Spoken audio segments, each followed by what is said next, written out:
Hello everyone, চলে এসেছি নতুন ছোট্ট একটা মিনি ব্লগ নিয়ে।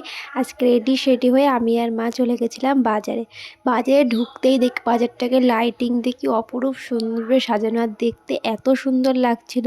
কারণ আমাদের বাজারে চলছিল, বাতকুল্লা বাজারে চলছিল কীর্তন। এটা হলো প্রত্যেক বছরই এই সময়টাই হয়। আর তার পাশে উদ্বোধন হয়েছিল জগন্নাথ মন্দির।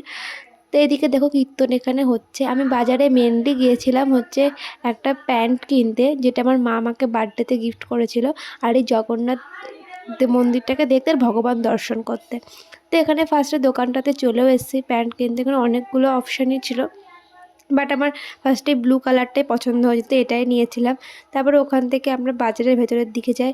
চারিদিকে এত লোক আর এত সুন্দর লাগছে, চারিদিকে লাইটিং দিয়ে বেশ সুন্দর করে সাজিয়েছিল।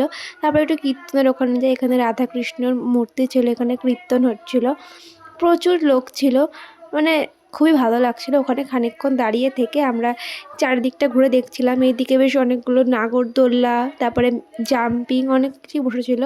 তারপরে আস্তে আস্তে আমরা হচ্ছে জগন্নাথ মন্দিরের দিকে যাই। মন্দিরটা এত সুন্দর লাইটিং দিয়ে সাজানো ছিল। আর ওইদিকে আমার মা আমার আগে আগেই চলে যাচ্ছে, আমি বলছি তুমি দাঁড়াও, শুনলো না। তারপরে এইদিকে মন্দিরটা চলেও আসলাম। এখানে ঢুকে দেখি মন্দিরটা বেশ খুব সুন্দর সাজিয়েছে, দারুণ লাগছিল দেখতে। আর বলে না, ভগবানের জায়গায় গেলে আলাদাই শান্তি লাগে, মানে এখানে ভগবানকে দেখে মানে আলাদাই শান্তি। তবে এখান থেকে মন্দির দর্শন করে ঠাকুরকে প্রণাম করে আমরা বেরিয়ে পড়ি। বাইরে বেরিয়ে দিকে এদিকে জিলেপি, নিমকি, গজা, বাদাম, অনেক কিছু দোকান বসেছিল, সেগুলো একটু দেখছিলাম। এখান থেকে মা হলো জিলেপি কিনলো।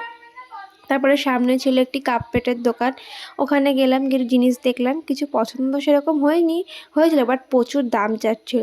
তারপরে এখানে আমি একটু চাউমিন নেবো বলে এই দোকানটাতে আসলাম, দিয়ে চাউমিন কিনে নিয়ে বাড়ির পথে রওনা দিলাম। তো আজকের ভিডিওটা এই পর্যন্তই। তোমাদের যদি ভালো লেগে থাকে তাহলে অবশ্যই like, comment, share and subscribe করেছো। টাটা।